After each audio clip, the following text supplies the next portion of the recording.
তাহলে বিগত 5ই আগস্টের শেখ হাসিনার পরিণাম থেকে শিক্ষা গ্রহণ করুন। আমার ধারণা বাংলাদেশের নারী বিষয়ক যেই কমিশন গঠন করা হয়েছে সেই কমিশনের নারীরা এরা আসলে নারী না পুরুষ সেটা দেখে বোঝা কঠিন।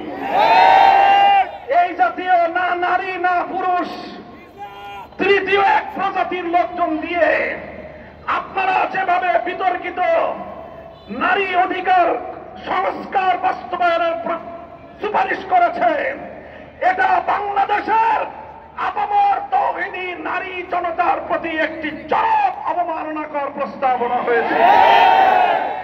আমরা এই বিতর্কিত কমিশন বাতিল করে তাদের প্রস্তাবকে ডাস্টবিনে ছুঁড়ে ফেলবার উদাত্ত আহ্বান জানাচ্ছি। ইউনূস সরকার যদি সেটা করতে ব্যর্থ হয়, ইউনূস সরকারের পরিণাম শেখ হাসিনার চেয়ে ভিন্ন কিছু হবে না। এটা আমাদের